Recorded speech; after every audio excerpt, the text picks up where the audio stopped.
હાલો friends, મજામાં ને? તો આજે આપણે ભૂંગળા બટેટા જે ખાવામાં ખૂબ જ સ્વાદિષ્ટ લાગે છે, તો આપણે આજે ભૂંગળા બટેટા બનાવીશું. તો સૌ પ્રથમ મેં 4 થી 5 વ્યક્તિ થાય એટલા બટેટા લીધા છે. એ બટેટા બાફી લીધા છે અને આદુ લસણ મરચાંની પેસ્ટ બનાવી છે ભૂંગળા બટેટા બનાવવા માટે. તો પેસ્ટ છે અને ભૂંગળા બટેટા એમાં જે બટેટાનું શાક વધારે એમાં તેલ છે એ વધારે પડતું લેવાનું હોય છે. તો મેં આ રીતના તેલ ગરમ મૂક્યું છે. હવે આપણે બટેટા વઘારી લેશું. તો આપણે તેલ ગરમ કરવા મૂક્યું હતું વઘાર માટે, તો તેલ થઈ ગયું છે.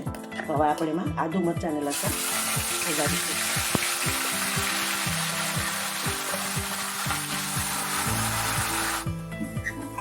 આપ જોઈ શકો છો કે હવે આદુ મરચાં લસણ એકદમ ફ્રાય થઈ ગયા છે. હવે આપણે એમાં મસાલો કરી લઈશું. મેં એમાં અડધી ચમચી હળદર નાખી છે. થોડાક સ્પાઇસી હોય છે એટલે મરચું થોડું વધારે પડતું લેવાનું હોય છે. અને 3 ચમચી મરચાંની ભૂકી લીધી છે.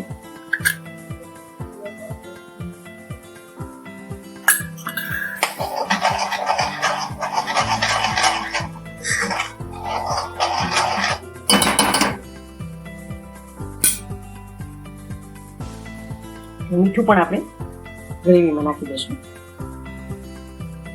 સ્વાદ મુજબ મેં આમાં મીઠું નાખ્યું છે.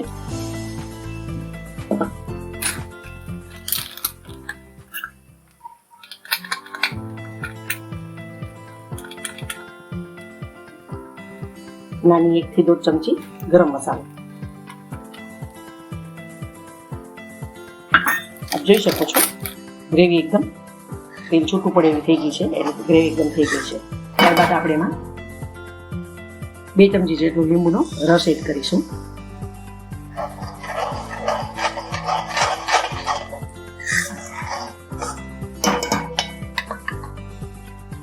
ત્યારબાદ એમાં આપણે આ બધા જે બટેટા છે બધા એડ કરી દઈશું. મસાલો બધો એમાં ચડી જાય. આ રીતનો મસાલો ચડી જાય.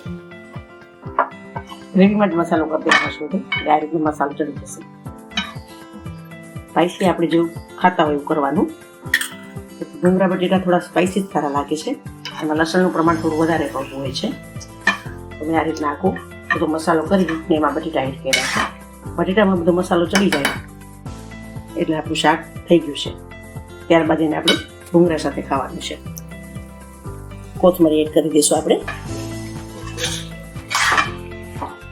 આપ જોઈ શકો છો કે ભૂંગળા બટેટાનું શાક તૈયાર છે. તો હવે આપણે એને સર્વ કરીશું. તો તૈયાર છે ભૂંગળા બટેટા.